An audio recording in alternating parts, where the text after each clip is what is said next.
ভাবতেও দিলেন না। এবার নন্দরানী চিৎকার করে বললেন, ব্রজবাসী, ব্রজবাসী, আমার গোপালকে দেবতা দৃষ্টি করছে। ব্রজবাসী, তোমরা কি কোথায় আছো? ব্রজবাসী, যদি মন্ত্র জেনে থাকো সেই মন্ত্রের দ্বারাই আমার দেবতার দৃষ্টি কেটে দাও। আমার দেখুন, বাৎসল্য মহিমাসকে জানতে পারলেন না যে ছোট্ট গোপালী আমার বিশ্ব জগতের অধিপতি। এই ছোট্ট গোপালী আমার বিশ্ব জগতের ভগবান। কিংবা মনন্দরানী যদি জানতে পারে ছোট্ট গোপালী আমার ভগবান, তাহলে ভগবান আমার কোনোদিন লীলা প্রকট করতে পারবে না। তাই লীলা করার জন্য বাৎসল্যময়ী মাকে আজকে জানতে, বুঝতে এবং কি ভাবতেও দিলেন না মা। এবার বৃন্দাবনের মধ্য গোপাল আমার দুটি নয়ন জলে আঝর ঝরাই কাঁদছে। এবার বৃন্দাবনের মধ্যে যখন গোপাল আমার আঝর ঝরাই কাঁদছে, এবার দধিবন্ধন করতে করতে ছুটে গেলেন গোপালের নিকটে। গোপালের নিকটে গিয়ে বলছেন, বাবা গোপাল, ও গোপাল, তুই এমন ভাবে কাঁদিস কেন গোপাল? বাবা গোপাল রে, এই জগতে আমি সকল কিছু সইতে পারবো বাবা গোপাল রে, কিন্তু আমি তোর কোনোদিন কান্নার ধ্বনি সইতে পারবো না বাবা গোপাল। বাবা, এই জগতে যদি কোনো সন্তান কান্না করে, কোনো বাবা মাকে সইতে পারবে মা? এই জগতে কোনো সন্তান যদি কান্না করে, কোনো মা কিন্তু সইতে পারে না। বলছেন, বাবা গোপাল রে, বাবা অমন করে তুই আর কাঁদিস না গোপাল। এই জগতে আমি সকল কিছু সইতে পারবো, কিন্তু তোর কান্নার ধ্বনি আমি সইতে পারবো না। ও খোদা লেগেছে বাবা গোপাল, নেই না বাবা, নি যত ইচ্ছা লবণী নে, কিন্তু বিনিময়ে তুই এমন ভাবে কাঁদিস না বাবা গোপাল রে।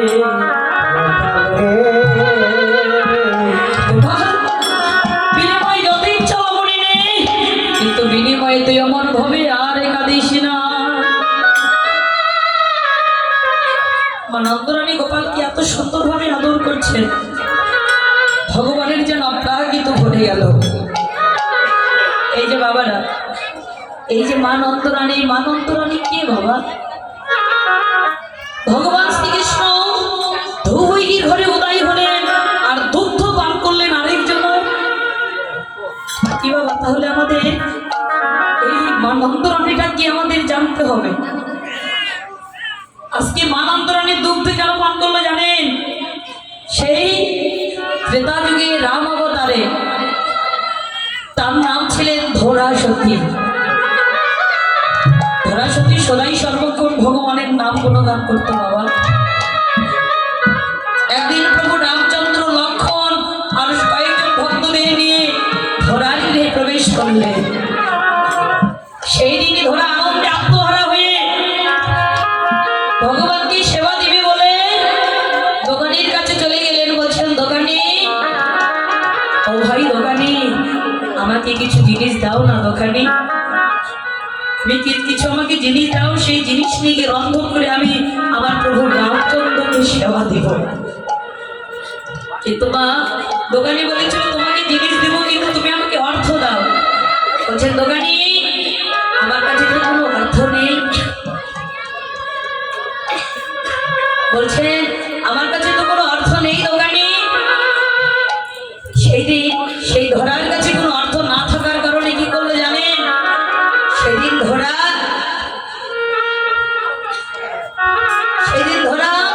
তার নিজের স্তন কেটে বন্ধক রেখে জিনিস নিয়ে এসে রন্ধন করে তারপরে প্রভু রামচন্দ্রকে সেবা দিলেন।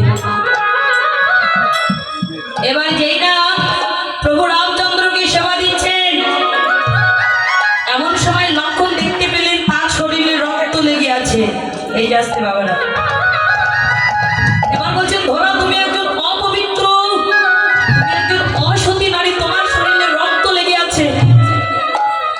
সেই দিন ধরা রামচন্দ্রের কাছে কেঁদে কেঁদে বললেন, প্রভু আমি কোনো অসতী, আমি কোনো অপবিত্র নারী নয়, আমি তোমাকে সেবা দেওয়ার জন্য আমার স্তন বন্ধন দেখে জিনিস জিনিসে বন্ধন করে তারপরে তোমাকে সেবা দিচ্ছি। সেই দিন রামচন্দ্র ধরাকে বলেছিলেন, ধরা আজকে তুমি তোমার স্তন বন্ধন দেখে আমাকে রন্ধন করে তুমি আমায় সেবা দিলে, আগত যে দাপর যুগ আছে ওই দাপর যুগে গিয়ে আমি তোমার স্তনদুগ্ধ পান করে তোমার আমি দেখুন মা, তাই একজনের ঘরে উদয় হলেন আর আরেকজনের দুগ্ধ পান করবে। তাই বাবা আজকে ভগবান শ্রীকৃষ্ণকে যখন আদর করছেন গোপালকে, তখন ব্রজের এক ব্রজন কথা নন্দালয় এসে ডাকছেন, নন্দরানী ও নন্দরানী,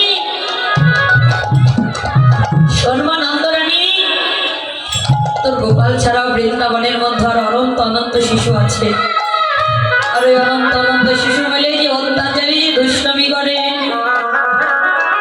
নন্দরানী তোর গোপাল তার থেকে অধিক অধিক হারে দুষ্টামি করে। জানিস নন্দরানী তোর গোপাল কি করে? তোর গোপাল প্রতিদিন যায় আমাদের ঘরে লবণ চুরি করতে। নন্দরানী এই ভাই আজার হয় না,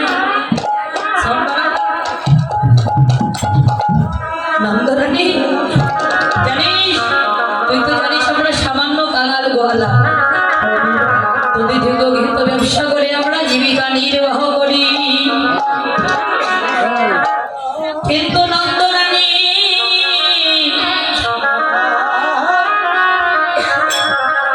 তোর গোপাল যাই প্রতিদিন আমাদের ঘরে লবণী চুরি করতে। জানিস নন্দরানী তোর গোপালের ভয় আমরা শিকার উপরে লবণীর ভানো টাঙিয়ে রাখি, কিন্তু তোর গোপাল কি করে জানিস? পিড়ির উপরে পিড়ি, তার উপরে পিড়ি, তার উপরে পিড়ি দিয়ে উদুক্ষল দিয়ে লবণীর ভানো ভেঙে তোর পার করে ফেলে। নন্দরানী রে নন্দরানী, তোর গোপালকে তুই খেতে দিস না, শিশুদেরকে খেতে না দিলে তো অন্যের বাড়িতে যাবেই না। বলছে নাকি তোর গোপালকে তুই চুরি করতে শেখাইয়েছি। যেই না বলেছে তোর গোপালকে তুই চুরি করতে শেখাইয়েছিস, এবার নন্দরানী অন্তরে বড় ব্যথা পেলে, বড় আঘাত পেয়ে গোপালের একখানা কর্ণ ধরে বলছে, বাবা গোপাল রে, আমি কি তোকে খেতে দেই না গোপাল? তুই অন্যের ঘরে যাস আমার লবণী চুরি করতে। বাবা গোপাল রে, আমাকে কথা দে, আর কোনোদিন তুই অন্যের ঘরে লবণী চুরি করতে যাবি না। এবার বাৎসল্যময়ী মাকে প্রকাশে না বলতে পেরে মায়ের কাছে আত্মনিবেদন করে কেঁদে কেঁদে বলছে, মা গো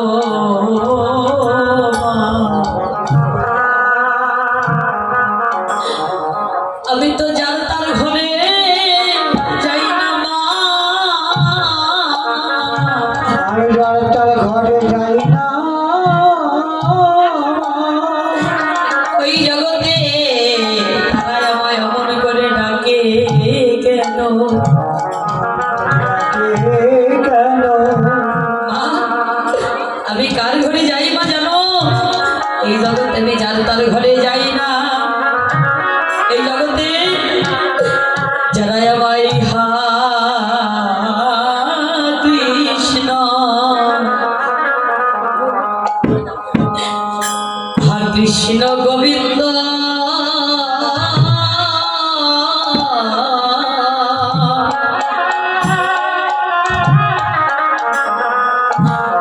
গোবিন্দ বলে কাঁদে মা,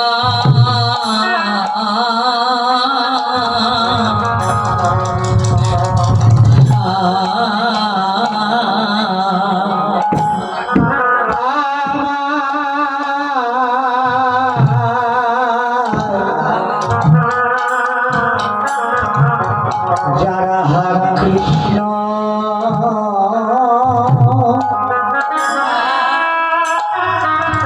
হা কৃষ্ণ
দেখতে মা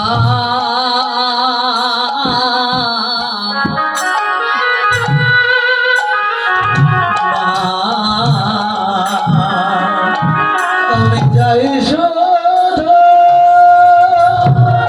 হরিবল হরিবল গৌর হরিবল রাধা কৃষ্ণ আমি যাই শুধু সেই ভক্তের ঘরে যাই শুধু সেই ভক্তের ঘরে যারা কৃষ্ণ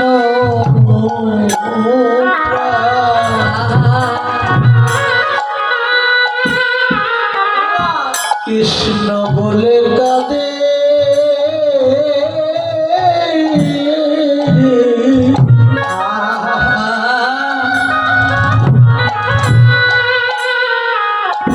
কাঁদে রে মা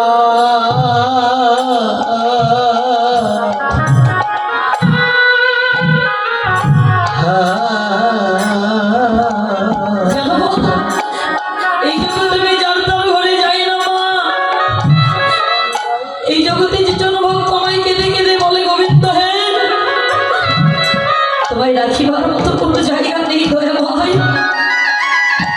যদি কৃপা হয় করুণা হয় একবার আমার এই হৃদয়ময় ভাঙা ঘরে এসো দয়াময়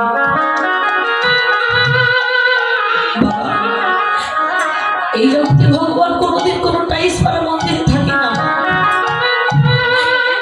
এই জগতে ভগবান কখনো কোনোদিন একতলা দুইতলা বিল্ডিং এও থাকে না বাবা ভগবান কোথায় থাকে ভগবান থাকেন একমাত্র আপনাদের মতো ভক্তের হৃদয়ে কোন ভক্ত যদি এই হৃদয়ময় ভাঙা ঘর যদি পরিষ্কার পরিচ্ছন্ন করে যদি একবার স্থান দেবার মতো দিতে পারে কোন ভক্ত যদি ভক্তির দৌড় দিয়ে ভগবানকে বাধার মতো বাঁধতে পারে ইহকাল জনমের মতো ভগবান তার কাছে সারা জন্মের মতো কথা বলে যায় বাবা তাই দেখুন আজকে আপনাদের মতো ভক্তের হৃদয়ময় ভাঙা ঘর এই হৃদয়ে যদি কোনো ভক্ত একবার স্থান দিতে পারে ইহকাল জনমের মতো সেই ভক্তের চরণের দাস হয়ে যায় তাই ভগবান বলেন যে ভক্ত করে আমার রাস্তায় করে সর্বনাশ তথাপি যদি না ছাড়ে আমার পাশ সেই ভক্তের হয়ে যায় চরণের দাসের অনুদাস ভক্তের হাতে প্রেমের ডুরি ভক্ত যেই দিক ঘোরায় আমি সেই দিক ঘুরি একদিন যদি খেতে না দেয় সেই দিনে যাই আমি উপবাস বললেন ভক্ত যদি খাওয়াই তাহলে আমি খাই আর ভক্ত যদি না খাওয়াই তাহলে আমি উপবাস বা আজকে ভগবান আমার আপনাদের মতো ভক্তদের হাতে সেবা দেওয়ার জন্য আজকে ভগবান অধীর অপেক্ষায় বসে থাকে দেখুন বাবা এই জগতে অনেক ময় মশলা দিয়ে রন্ধন করে আমরা বাড়িতে রান্না করে খাই না বাবা কিন্তু বাবারা অনেক ময় মশলা দিয়ে রন্ধন করে যখন আমরা খাই কিন্তু সেই খাবারের মধ্যে যদি 2 টাকা লবণ না দেই মা সেটা কি কোনোদিন খাবার উপযোগী হবে এই জগতে যতই ময় মশলা দেন যদি 2 টাকা লবণ না দেন সেটা কোনোদিন খাবার উপযোগী হবে না মা ঠিক তেমনই যতই তুমি ভগবানকে যতই দামি দামি রাজরাবরণ ভোগ দাও যতই তুমি দামি দামি খাবার দাও সেই খাবারের মধ্যে যদি প্রেম আর ভক্তি না থাকে সেই খাবার কোনোদিন ভগবান আস্বাদন তাই দেখুন আজকে ভগবান বললেন আমি যেন তার ঘরে যাই না মা যেজন ভক্ত আমায় ভক্তি ভরে তুমি নয়নের জল ছেড়ে দিয়ে হাস কৃষ্ণ প্রাণ কৃষ্ণ বলে কাদার মতো কাঁদে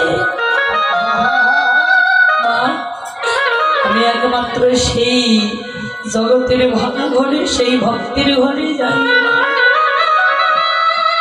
এবার শ্রীরাম সুদাম দাম্ব সুদাম সবাই দেখেছি আমরা সবাই এসেছি কিন্তু প্রাণের ভাই কেন এলো না এবার সুদাম বলছে ভাই শ্রীরাম ওর যে রাজার ছেলের আমরা কাঙাল গোয়ালার ছেলে বলে ওই আমাদের কাছে একদিনও ছুটে আসে না ভাই কিন্তু ভাই আমরা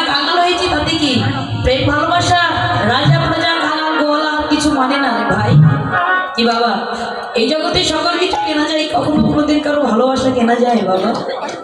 সবকিছু দাম দেওয়া যায়, কিন্তু কখনো কোনোদিন কারো ভালোবাসার দাম দেওয়া যায় না। বলছে ভাই, আমরা যে হৃদয় হইতে ভাই কানাইকে ভালোবাসি জগতের থেকে, তো আর বেশি কিছু নেই ভাই দেওয়ার মতো। ও রাজার ছেলে বলে ও আমাদের কাছে একজনে ছুটে আসে না, আর আমরা কাল গোয়াল হয়েছি তাতে কি ভাই? আমরা যে হৃদয় হইতে ভালোবাসি জগতের থেকে বড় কিছু আর হতে পারে না ভাই। চল ভাই প্রেমী করতেই গোজারণে যাবো। এবার হচ্ছে অন্তর্জনে ভগবান বললেন এই অভিমান তো ভালো নয়, অভিমান ভেঙে দেওয়ার জন্য এবার সবাইকে পথ ঘুরিয়ে দিলেন। এবার সবাই মিলে তারা একজন এক পথে চলে গেল। এবার শ্রীরাম বলছে ভাই দেখলি কানাইকে ছাড়া যে গোঠে যাওয়া যায় না ভাই, দেখলি তোরা দাঁড়িয়ে থাক, আমি নন্দালে গেলে কি করছে